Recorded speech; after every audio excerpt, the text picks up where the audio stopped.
আফসোস তাদের জন্য। দুনিয়ার একটু লোক লালসার জন্য, একটু আনন্দের জন্য আপনি আপনার পরকালটা আপনি বরবাদ করে দিচ্ছেন। আপনি কেমন মুসলমান? ইমাম গাজালি রহমাতুল্লাহি আলাইহি তিনার কিতাবের মধ্যে তিনি লিখেন যে একজন লোক মারা গেল, তাকে কবর করার জন্য কয়েকজন মানুষ কবর খোলার জন্য গেল। হাঁটু পর্যন্ত যখন কবর করলো, হাঁটু পর্যন্ত কবর করার পর তারা দেখতে পাইল কবরের মধ্যে অজগর সাপের মাথা দেখা যায়। নাউজুবিল্লাহ।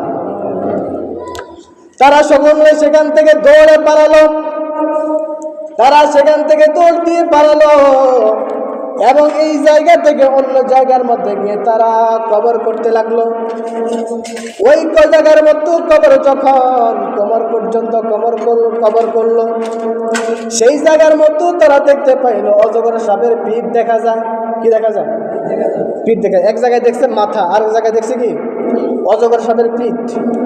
তারা সেখান থেকে দৌড়ে পালালো। তখন তারা একটা পাহাড়ের একটা উঁচু জায়গার মধ্যে উঠলো। উঁচু জায়গার মধ্যে উঠে সেই জায়গার মধ্যে কবর খনন করতে লাগলো।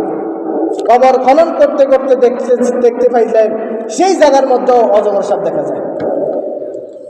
সকল মানুষগুলা ভয় পেয়ে গেল, কি অবস্থা, কি ব্যাপার?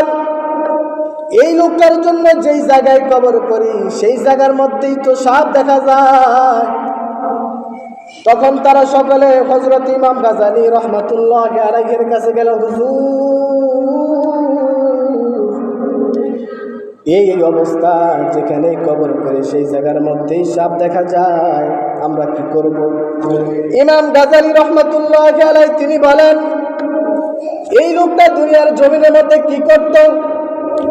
কয় হুজুর, এই লোকটা দুনিয়ার জমিনের মধ্যেই তো ভালোই ছিল, এখন আমরা তো তার ব্যাপারে জানি না, তার স্ত্রী ভালো বলতে পারবে। ঠিক না? প্রত্যেক মানুষের স্বামী কেমন এটা স্ত্রীর সাথে ভালো কেউ বলতে পারবে না, আবার স্ত্রী কেমন এটা স্বামীর সাথে ভালো কেউ বলতে পারবে না।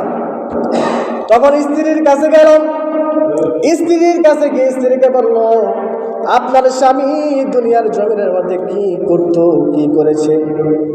আমার স্বামী সব কিছু ভালো ছিল। কি ছিল?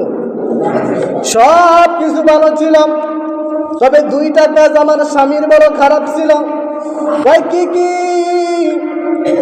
আমার স্বামী ব্যবসা করত, ওই ব্যবসার মধ্যে, চাউলের ব্যবসার মধ্যে আমার স্বামী প্রতিদিন বাড়িতে আসার সময় চাউল নিয়ে আসতো বস্তা থেকে, এবং এই চাউলের পরিমাণ কণা ওই চাউলের মধ্যে মিশিয়ে দিত। নাউজুবিল্লাহ।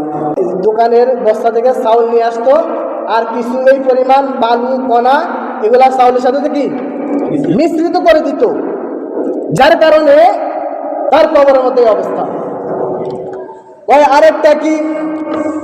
আমার স্বামীর আরেকটা কাজ হলো, আমার স্বামী দুনিয়ার জমির মধ্যে সুদের সাথে লেনদেন করতো।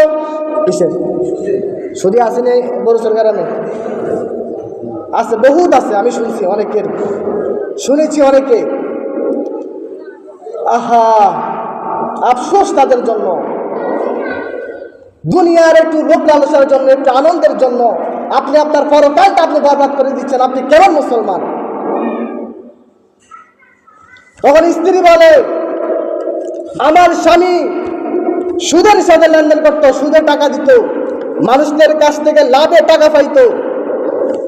এই দুই কারণের মধ্যে, দুই কারণে তার কবরের মধ্যে, যেখানেই কবর করা হয় সেই জায়গার মধ্যে তার কবরে সব দেখা যায়। ইমাম গাজালি রহমতুল্লাহি আলাইহি বলেন, এই ব্যক্তির জন্য দুনিয়ার যেখানেই কবর করো না কেন সেই জায়গার মধ্যেই সাপ থাকবে। অতএব যেই জায়গার মধ্যে প্রথমে কবর করছো সেই সাপের মাথার মধ্যেই, মুখের মধ্যেই তাকে ফেলে দাও। সুদ কি আমরা ছাড়বো না ধরবো? জোরে বলেন, সবাই জোরে বলেন।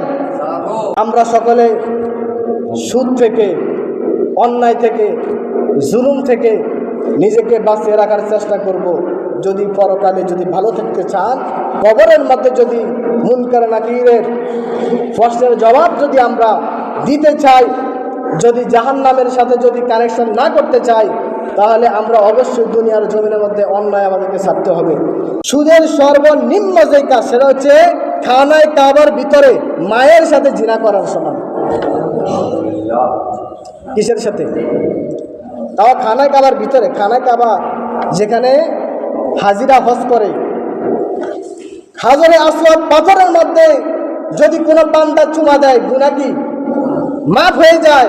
যদি কেউ চুমা দিতে নাও পারে, যদি দূর থেকে বিসমিল্লাহ বলে যদি এই ডান হাতটা যদি এইভাবে যদি হাজরে আসওয়াদ পাথরের সামনে যদি এইভাবে তুলে ধরা হয়, তাহলে গুনাহটা টাইনা নিয়ে যায়। ওই খানায় কাবা পবিত্র জায়গার ভিতরে মায়ের সাথে জিনা করার সাথে আরো বড় ধরনের গুনাহ হচ্ছে যে সুদ খাওয়া। এই সমস্ত কাজকর্ম করে নিজের শরীরের রক্তগুলা হারাম বানাবেন, সন্তানদেরকেও হারামভাবেই গঠন করতেছেন। এই সন্তান তো বড় হলে আপনার দিকে তাকাইবেও না, আপনার দিকে চাইবে না, কারণ তার রক্ত তো হারামের রক্ত, তার শরীরের গোশত তো হারামের গোশত, তার অন্তর তো পচে যাবে, অন্তর তো মরে যাবে। সে তো আপনার বাবা মা, তাদের দিকে কখনো চাইবে না। যদি পরকালকে ভালো করতে চান, যদি আল্লাহ পাকের আদালতের মধ্যে যদি সারতে চান, কবরের প্রশ্নের উত্তর যদি দিতে চান, অবশ্যই অবশ্যই আমাদেরকে এটা ছাড়তে হবে। আল্লাহ পাক আমাদের প্রত্যেককে গুনাহ থেকে বেঁচে থাকার তৌফিক দান করুন। আমিন বলেন, আরো জোরে বলুন আমিন।